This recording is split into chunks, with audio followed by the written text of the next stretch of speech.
Jake Morrison sat in the back row of the massive lecture hall, his notebook open and pen ready.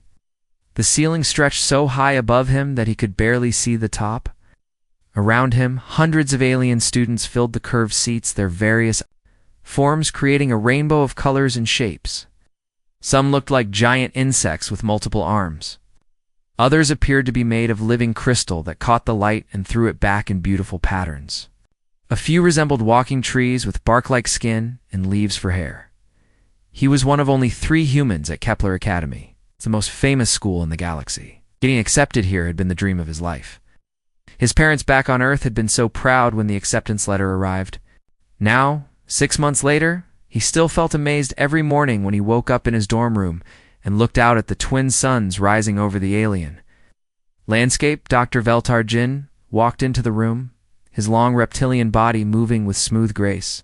His scales were deep green with gold edges, and his large yellow eyes could see in directions that made Jake dizzy just thinking about it.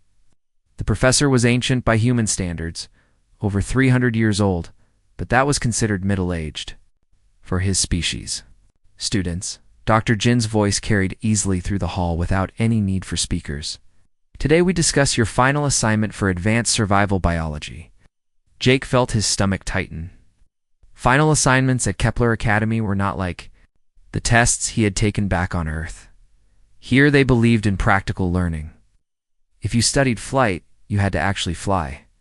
If you studied deep space navigation, you had to pilot a ship through an asteroid field. It was exciting and terrifying at the same time. Each of you will face a controlled encounter with a species from our apex predator classification list. Dr. Jin continued. This is not a test of your fighting ability. It is a test of your survival skills, your knowledge of biology, and your ability to think clearly under pressure. The alien students around Jake began to whisper among themselves. He could hear the nervous excitement in their voices, even though many of them spoke in languages he did not understand. Some sounded worried. Others seemed eager to prove themselves. Jake turned to his study partner, Zara Tulway, who sat beside him. She was from a species that looked like living crystal, her body made of clear blue material that seemed to glow from within. She had become his closest friend at the academy, helping him understand the complex social rules of interspecies communication. What kind of creatures are on this list? Jake whispered to her. Zara's light dimmed slightly, which Jake had learned meant she was thinking hard. The professors choose creatures that match our abilities.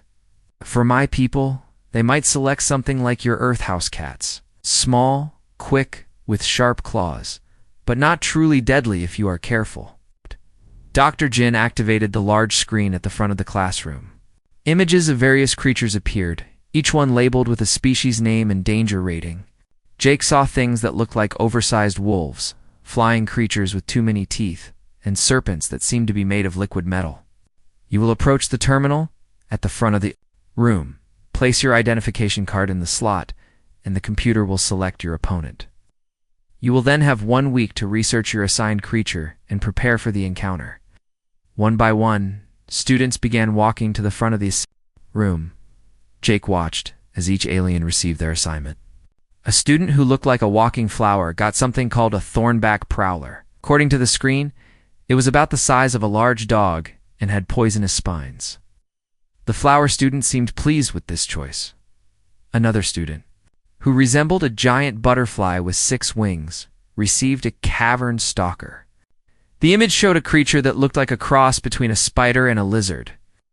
It was small enough that the butterfly student could probably fly away from it easily.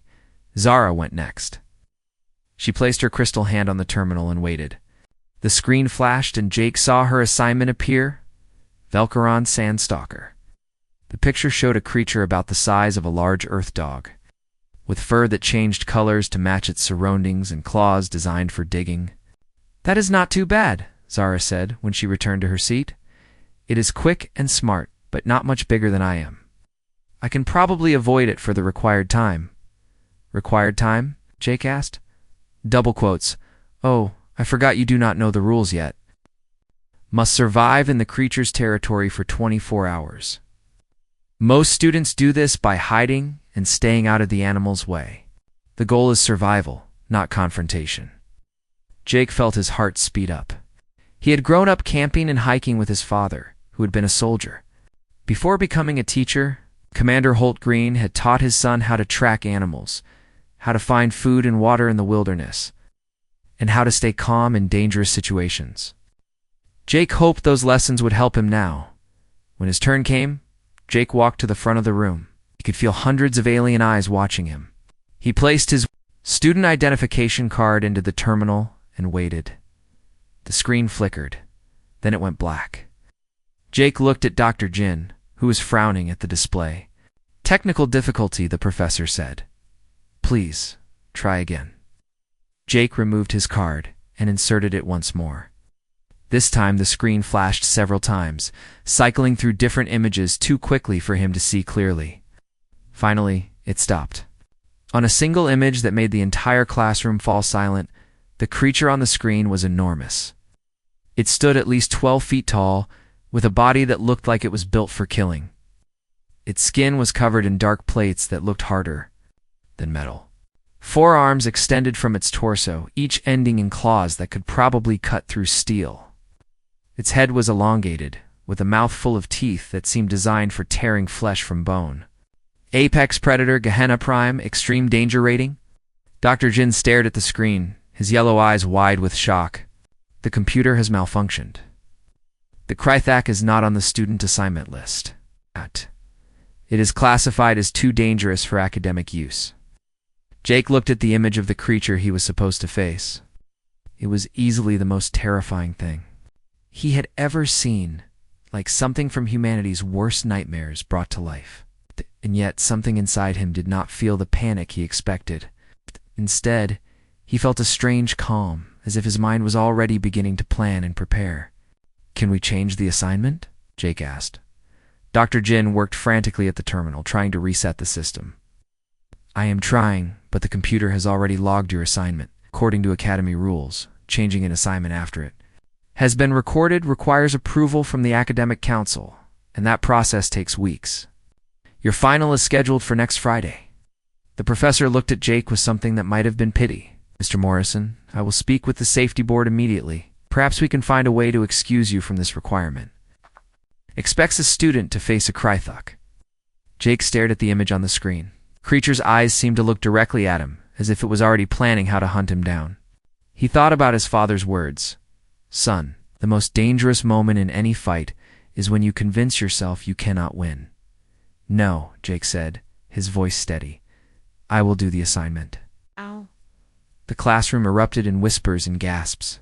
Dr. Jin's scales changed color, shifting from green to a pale yellow that Jake had learned meant extreme concern.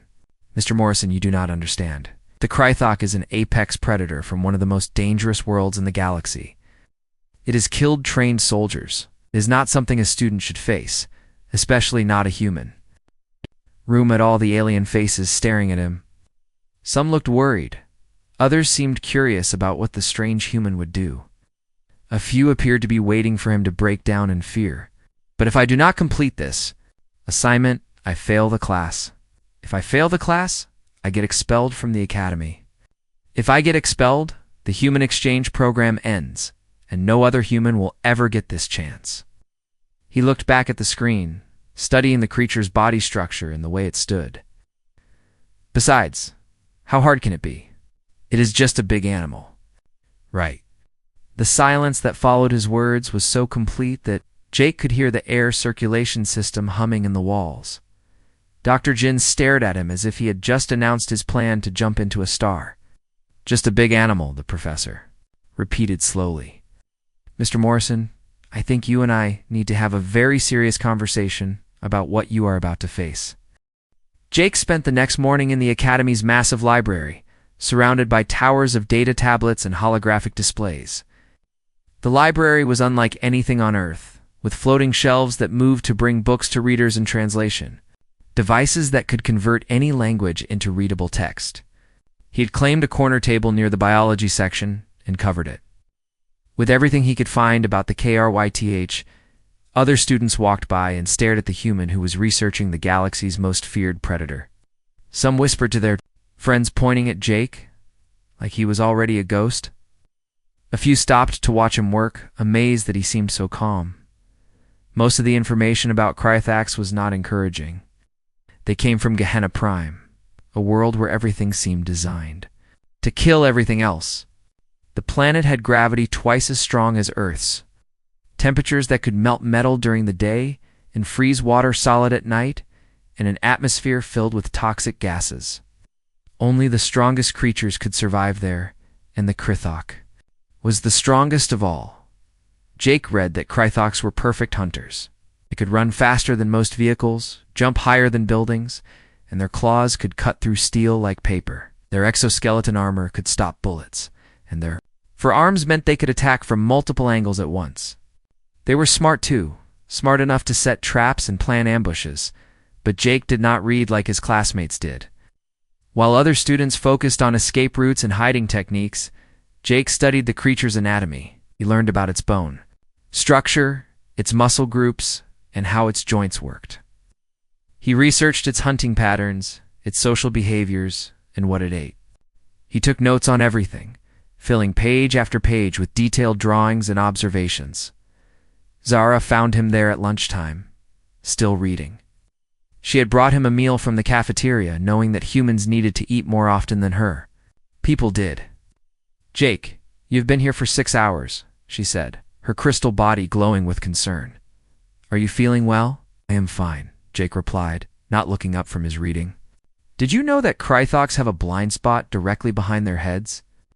Their neck plates prevent them from turning more than 90 degrees in either direction." Zara's light dimmed with confusion. "Why does that matter? You are supposed to avoid the creature, not study how to fight it?" Jake finally looked at her, and she was surprised by how focused his eyes were. "I am not planning to fight it. I am planning to survive it. There is a difference. I do not understand the difference." Jake showed her his notes, pages filled with diagrams and observations. "Look, everyone else is learning how to run away from their assigned creatures. But running away only works if you are faster than what is chasing you. A Krythok can run 60 miles per hour. How fast can I run? I do not know. How fast can humans run? About 25 miles per hour, and only for a short distance. So running away is not going to work for me. I need a different plan." Zara studied his notes, trying to understand his thinking. The diagrams looked more like military planning than student research. "What kind of plan?" "The kind my father taught me," Jake said. "When you cannot run from something, you have to understand it completely. You learn its weaknesses, its habits, and its limits. Then you use that knowledge to survive." That evening, Jake made his weekly video call home to Earth.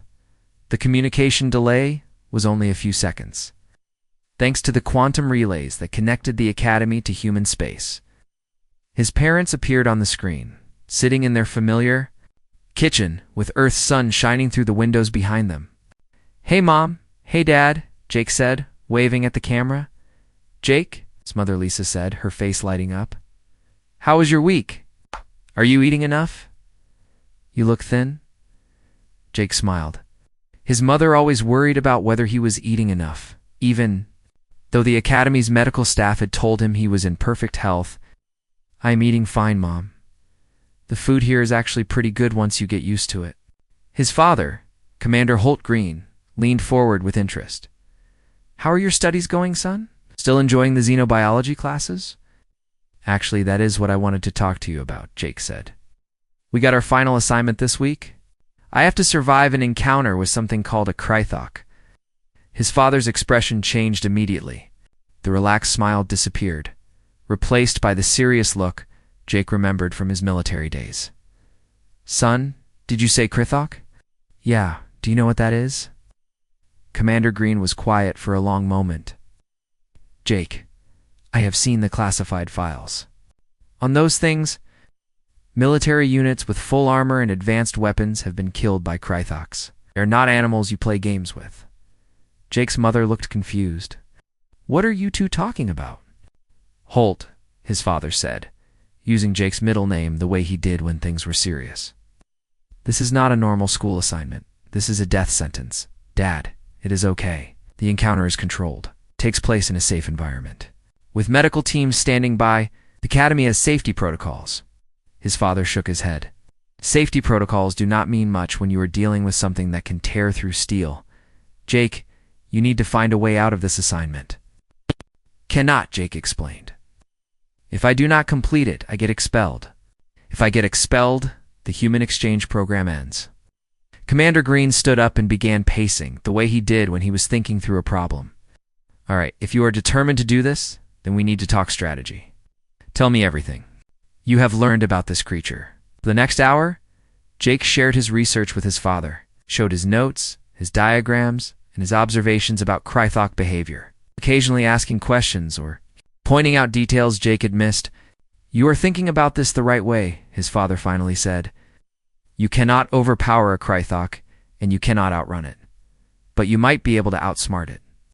These creatures are used to hunting prey that panics. They are not used to prey that fights back intelligently. What do you mean? Most species in the galaxy evolved on worlds that were relatively safe. When they face danger, their instinct is to run or hide. But humans evolved on Earth, and Earth is different. We had to learn to fight back, because running was not always an option. Jake's mother looked worried. Holt, what are you saying? I'm saying that Jake has advantages he does not even know about. Son, have you had a medical examination at the academy? Yeah, when I first arrived. Why?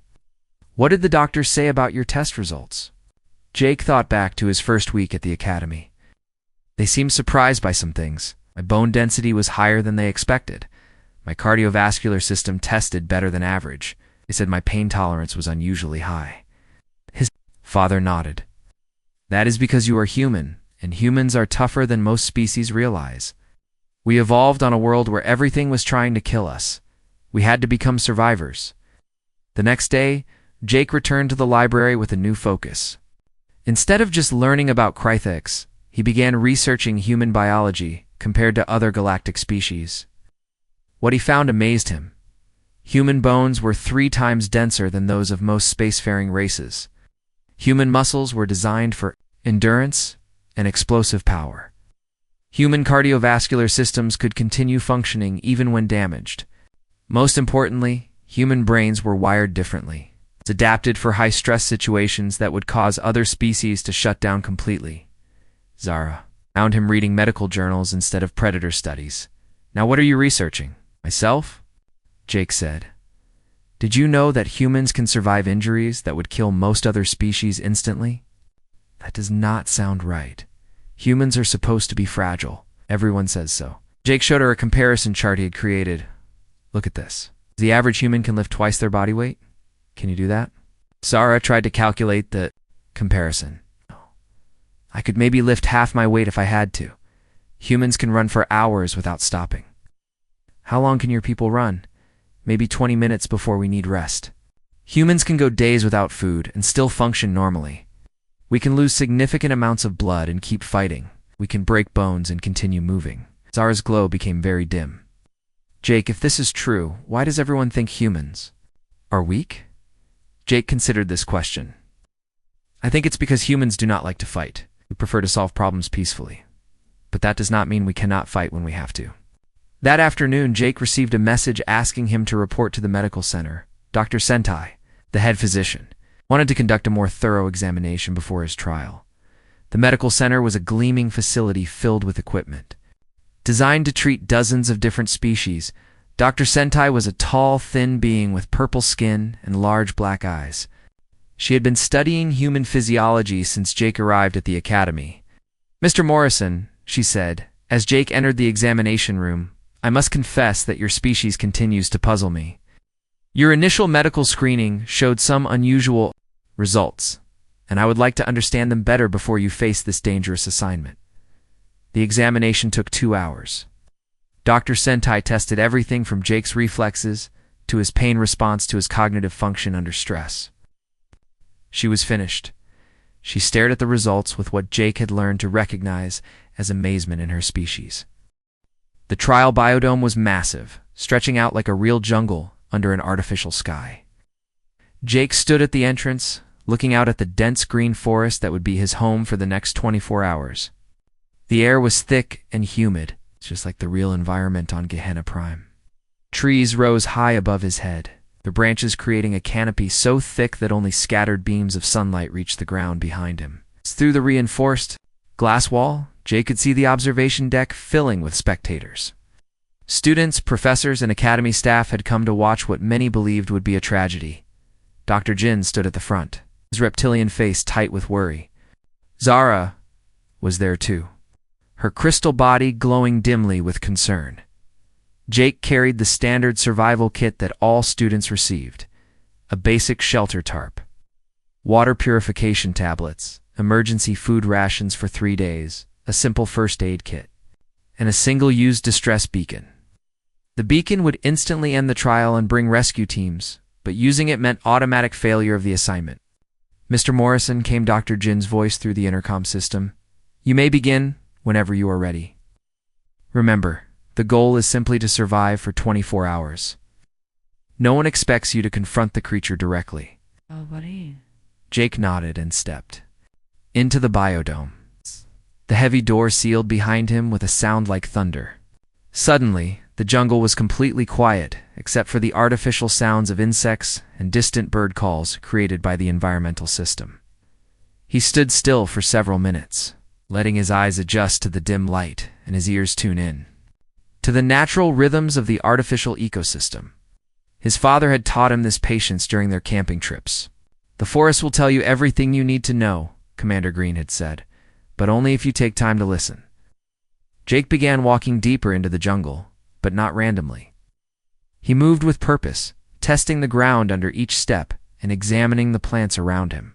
He looked for water sources, checked which trees had the strongest branches, and identified areas that could provide good shelter or defensive positions.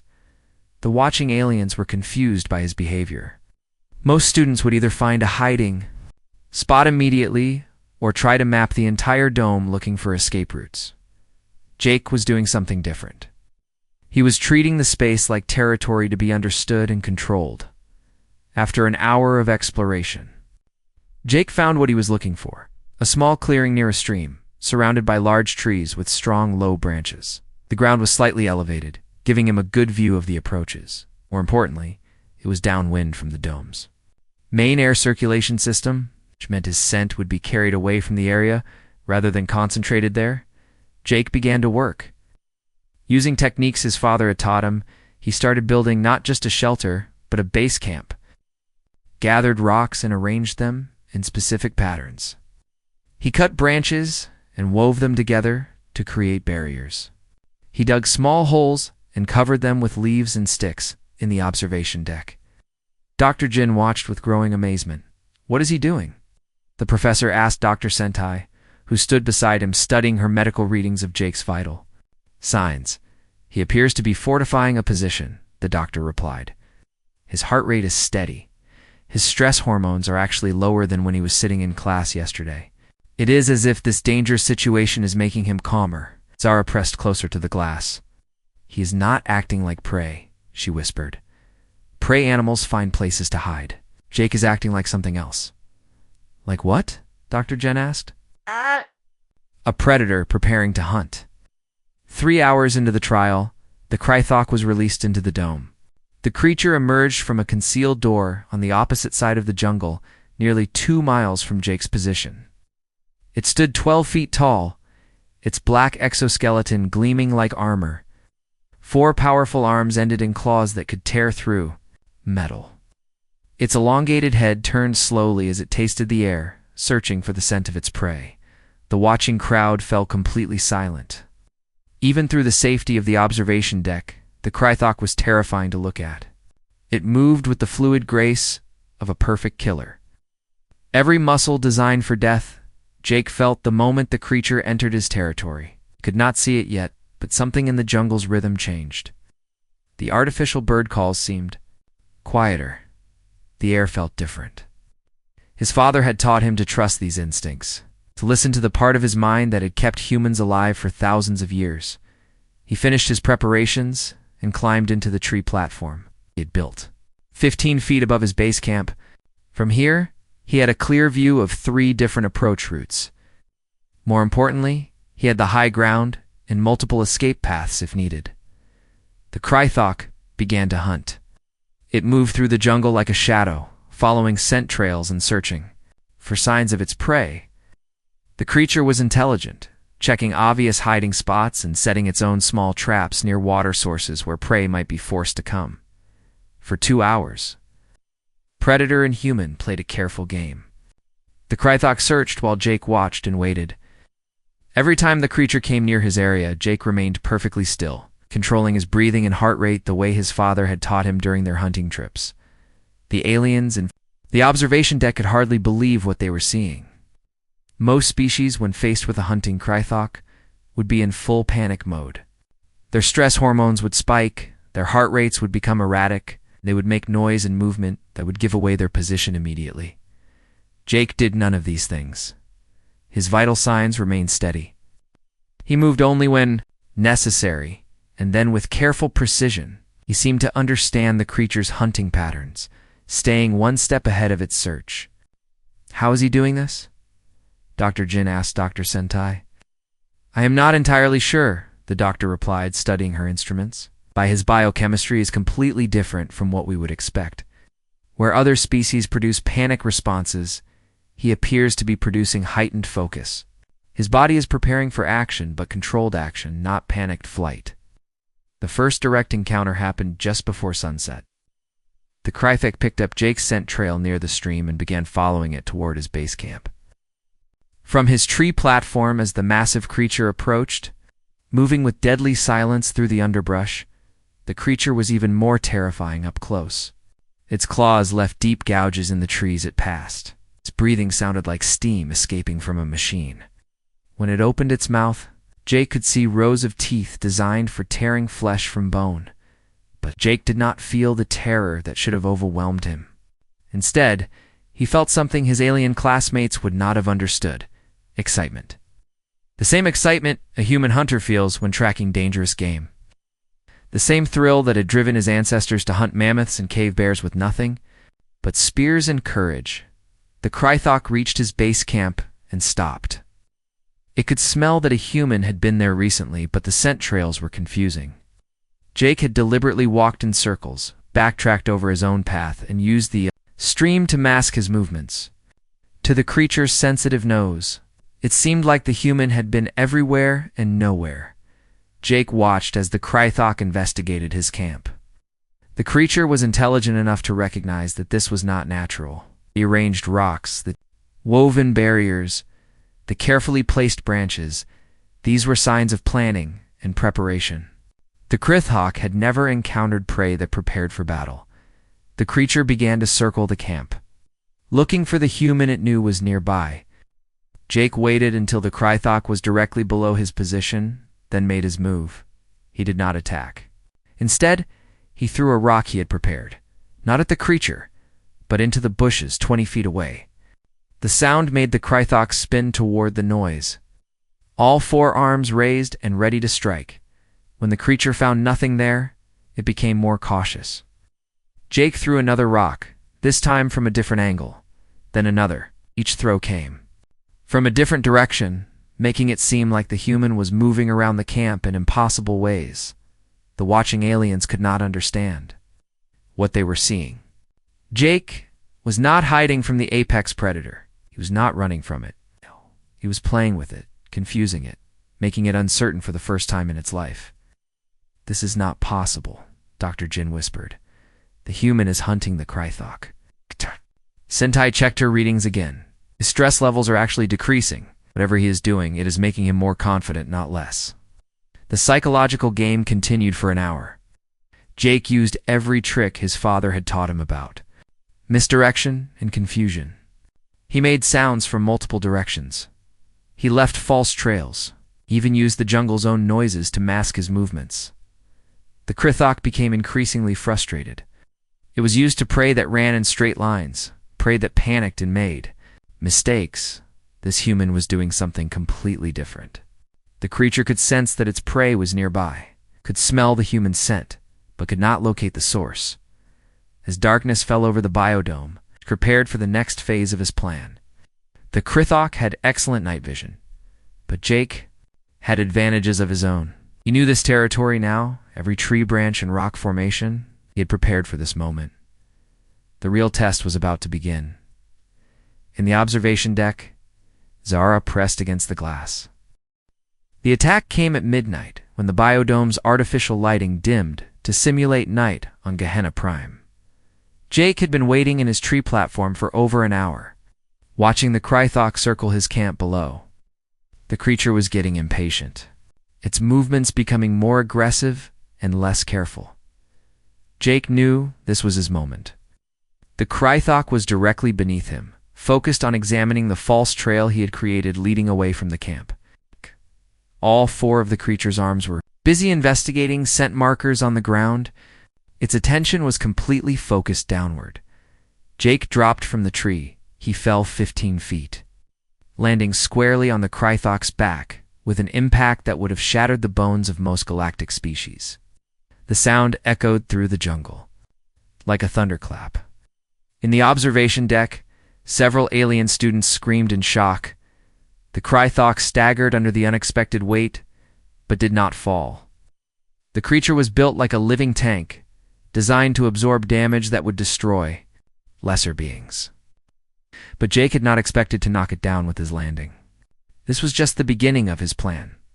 Before the Krythok could react, Jake wrapped his arms around the creature's neck, using techniques his father had taught him from human military training. Da-da-da-da. He was not trying to choke the creature. Its anatomy was too different for that to work. Instead, he was positioning himself where the Krythok's arms could not reach him easily. The creature roared in fury and surprise. No prey had ever attacked it before.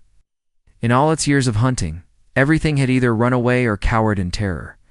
This human was doing something completely unprecedented. The Krythok spun violently, trying to throw Jake off its back. Claws raked the air where Jake had been moments before. But the human had already shifted position. Staying in the creature's blind spot behind its armored head, Jake used the creature's movements against it, the way his father had taught him. During their wrestling matches, when the Krythok spun left, Jake shifted right.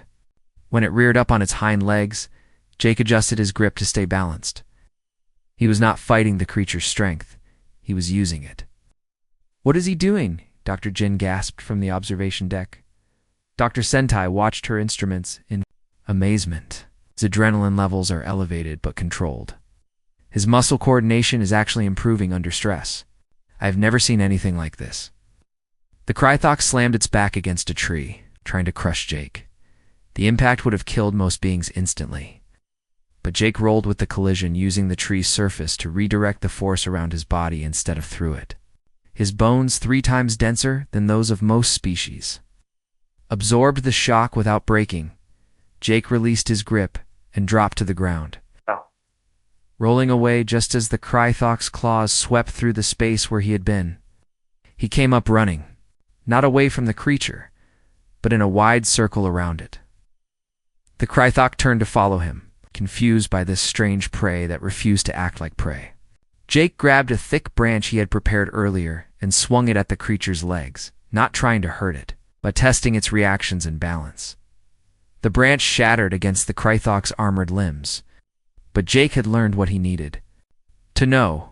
The creature's joints, despite their armor, still needed to bend and flex to allow movement. Those joints were potential weak points. For the next 20 minutes, Jake engaged in a deadly dance with the apex predator. He never stood still long enough for the Krythok to corner him. He used the jungle terrain he had studied, leading the creature between trees that would limit its mobility, over ground that favored his smaller size and better balance. The aliens, watching from the observation deck, could hardly believe what they were seeing. Jake was not just surviving against the Krythok, he was controlling the fight. Every move seemed planned, every dodge calculated. "He is hunting it," Zara whispered in amazement.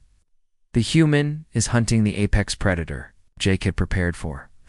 This moment all week. He knew the Krythok was stronger, faster, and better armored than he was. But he also knew something the creature did not know about itself. It had never faced intelligent prey before. All its hunting instincts were designed for creatures that panicked and made mistakes. Jake made no mistakes. When the Krythok charged, Jake was already moving to where he knew it would be, not where it was. When it swiped with its claws, Jake had anticipated the attack pattern and positioned himself accordingly. He fought like his ancestors had fought on Earth, using intelligence, preparation, and superior tactics to overcome physically superior opponents. The turning point came when the Krythok, frustrated by its inability to catch this strange prey, made its first real mistake. It reared up on its hind legs to bring all four arms down in a devastating attack that should have crushed Jake instantly. But Jake was not where the creature expected him to be. It rolled between the Krythok's legs and come up behind it. While the creature was off balance from its failed attack, Jake struck at the joint where the creature's left rear leg connected to its body. He did not use his fists. Instead, he used a weapon he had crafted during his preparation time. A sharp piece of metal torn from the biodome's infrastructure and wrapped with cloth for a grip. He drove it deep into the flexible joint, finding the small gap in the creature's natural armor. The Krythok screamed in pain and rage. Dark blood flowed from the wound. For the first time in its life, the apex predator had been hurt by prey. Jake did not stay to admire his work. He was already moving, circling to attack another joint. The Krythok tried to turn to face him, but the injury to its leg made its movements slower and less coordinated. Over the next hour, Jake systematically attacked every weak point he had identified in his research. He struck at joints, at the spaces between armored plates, at the sensitive areas around the creature's eyes and mouth. None of his attacks were meant to kill. He was not trying to destroy the Krythok. He was establishing dominance, each successful strike taught the creature a lesson. Each time it failed to catch Jake, it learned that this prey was different. Each wound reminded it that for the first time in its life, it was not the most dangerous thing in its environment. The psychological impact was devastating. The Krythok had lived its entire life as the ultimate predator. Nothing had ever successfully challenged it. Its entire identity was built on being the creature that other beings feared. But this human did not fear it. This human hunted it. By the time the artificial sun began to rise over the biodome, the fight had changed completely. The Krythok was wounded in a dozen places, none of the injuries serious enough to be life-threatening, but all of them painful reminders that it was no longer in control.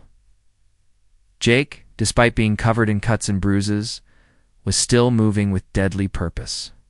His human physiology allowed him to continue fighting effectively even while injured, something the Krythok could not understand. The final confrontation came when the Krythok, desperate and confused, tried to retreat to the far end of the biodome. Jake followed it, not to continue the attack, but to make sure the creature understood the new rules of their shared territory. He cornered the Krythok against the biodome wall and stood just out of reach of its claws. The creature could have killed him easily if it had been willing to suffer more injuries in the process, but it was no longer thinking like an apex predator. It was thinking like prey. Jake stared into the creature's eyes and saw something that amazed the watching alien's recognition. The Krythok understood that it had been defeated, not by superior strength or speed, but by superior intelligence and will. Jake took a step forward. The Krythok took a step back. Jake raised his makeshift weapon. The Krythok lowered its head in submission. In the observation deck, the silence was complete. Dr. Jin stared at the scene below with his mouth open. "The human has established dominance over a Krythok," he whispered. "This should be impossible." Dr. Sentai checked her readings one more time. His vital signs are normalizing. He is treating this like a successful conclusion to a planned operation. Jake slowly backed away from the Krythok, keeping his weapon ready, but no longer threatening. The message was clear. The territory was his now, but he would allow the creature to remain as long as it respected the new hierarchy. The Krythok slumped against the wall, exhausted and defeated. It had learned something new about the galaxy. There were beings more dangerous than apex predators. There were beings like humans. Jake walked back to his camp, cleaned his wounds with supplies from his first aid kit, and calmly began preparing breakfast as if nothing unusual had happened. The trial officially had 6 more hours to run, but everyone watching knew it was already over. The human had won. Jake spent the remaining 6 hours of his trial doing something that completely baffled the watching aliens. He went about normal camping activities as if he was on a peaceful hiking trip instead of sharing territory with one of the galaxies. Most dangerous predators, he gathered wood and built a small fire for cooking. He boiled water from the stream and prepared a simple meal from his emergency rations. He even took time to wash his clothes in the stream and hang them on branches to dry. The Krythok watched him from its position against the far wall, but made no move to approach or threaten. Dr. Jin turned to Dr. Sentai, with confusion written across his reptilian features. "What is he doing now?" "He appears to be maintaining normal life routines," the doctor replied, checking her instruments. "His stress hormones have returned to baseline levels. Physiologically, he is acting as if he is completely safe." But he "Is sharing space with a Krythok." "Yes, but it is a Krythok that he has defeated. In his mind, the threat has been neutralized." Every few hours, Jake would walk to the invisible boundary he had established in the middle of the biodome. The Krythok would watch him approach, its body language showing wariness but not aggression. Jake would stop at the boundary line, make eye contact with the creature, then return to his activities. He was reinforcing the territorial agreement. They had reached. The alien students in the observation deck whispered among themselves, trying to understand what they were witnessing. Nothing in their biology classes had prepared them for this. Apex predators did not submit to prey species. Prey species did not establish territorial dominance over predators, yet they were watching exactly that happen. Zara pressed her crystal face against the observation window. "He is not afraid of it anymore," she said with wonder in her voice. "Look at how he moves. He is completely relaxed." "More than that," said another student, a butterfly-like being named Chetali. "The Krythok is afraid of him. Look at how it watches his every movement. It is the one acting like prey now." When the 24-hour trial period officially ended, Jake calmly packed his gear and walked to the exit door. He paused at the threshold and looked back at the Krythok one final time. The creature was still pressed against the far wall, watching him leave. Jake gave it a small nod, as if acknowledging a worthy opponent, then stepped out of the biodome. The moment the door sealed behind him, the observation deck erupted in chaos. Students from dozens of species began talking at once, their voices creating a cacophony of amazement, fear, and confusion. Some were asking questions. Others were arguing about what they had seen. A few were demanding to know if the footage was real or some kind of elaborate illusion. Dr. Jin struggled to restore order, but even he seemed shaken by what he had witnessed. "Students, please return to your dormitories. Classes are suspended. For the remainder of the day, while we process the results of this trial." Jake walked through the corridors of the academy, still carrying his camping gear. Other students stepped aside as he passed, staring at him with expressions he had never seen before. Word of what had happened in the biodome was spreading faster than official announcements could travel. By the time Jake reached his dormitory room, a crowd had gathered in the hallway. Students who had never spoken to him before were waiting to get a look at the human who had defeated a Krythok. Some looked at him with awe, others seemed frightened. A few appeared to be studying him like a dangerous animal they were seeing for the first time. Jake pushed through the crowd politely, but firmly. "Excuse me," he said, trying to reach his door. "I just want to get cleaned up." A student who looked like a walking tree spoke up. "Is it true? Did you really fight the Krythok?"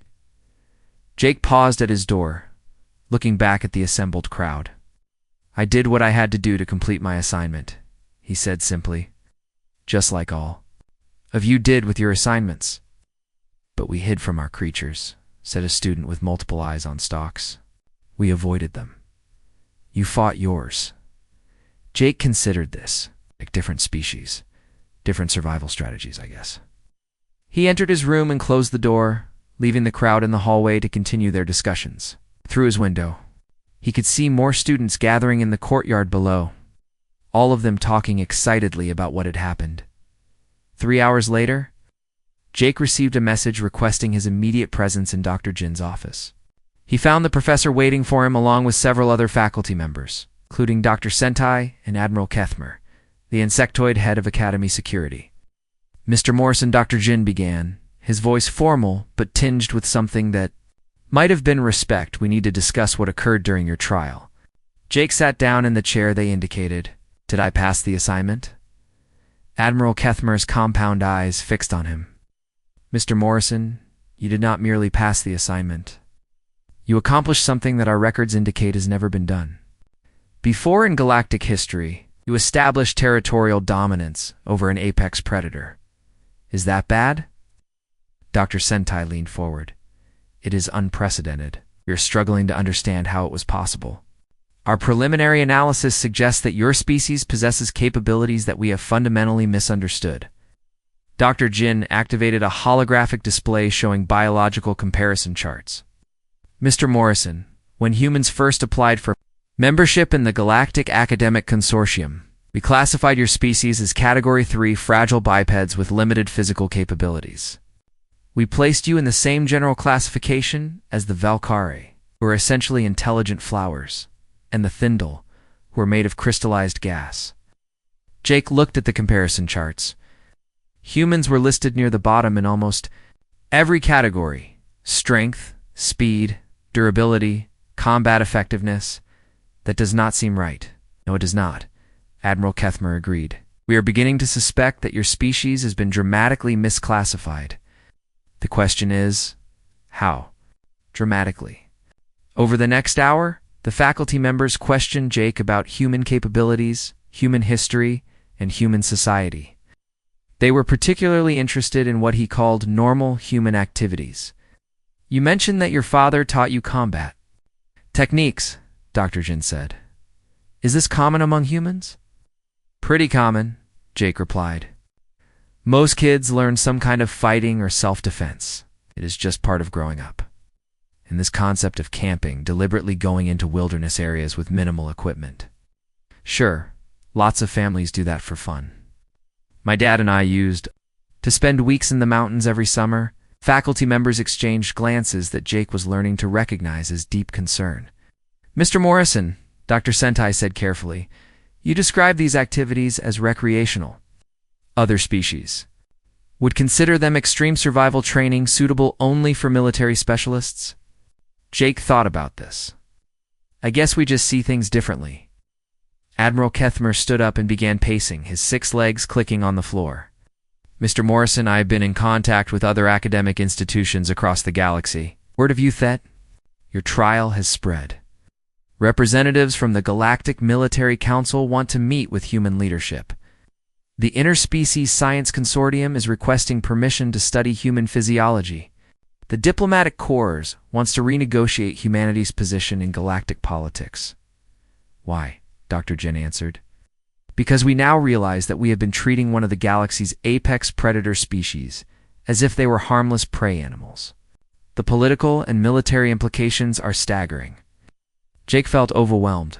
I just wanted to pass my biology class. And you did, Dr. Sentai assured him, the highest marks in Academy history. But you also revealed something about your species that has shocked the entire galactic community. That evening, Jake made his regular video call home to Earth. His parents appeared on the screen. This time his father was in his military uniform instead of casual clothes. Jake, his father said seriously, I have been receiving calls from officials all day. What exactly happened at your trial? Jake explained the events of the past 24 hours, from his preparation to the fight to the aftermath. His parents listened in silence until he finished. Son, his mother said, you do realize what this means, don't you? Not really, Jake admitted. His father leaned back in his chair. Jake, you have just announced to the entire galaxy that humans are not the peaceful, harmless species they thought we were. You have shown them that we are predators from a world so dangerous that we consider fighting apex predators to be an acceptable school assignment. Is that a problem? Commander Green smiled, but it was not a happy smile. It might be the best thing that ever happened to humanity's position in galactic politics, or it might be the beginning of a very different kind of relationship with our alien neighbors. Jake looked out his dormitory window at the alien students still gathered in the courtyard below. Some were pointing up at his window. Others were clearly arguing about something. A few appeared to be taking pictures. "Dad," Jake said, turning back to the screen, "I think things are about to get very complicated." His father nodded. "Welcome to diplomacy, son. Try not to start any interstellar incidents while you are finishing your education." Jake laughed, but he was beginning to understand that his simple school assignment had changed everything. The galaxy had learned something new about humanity.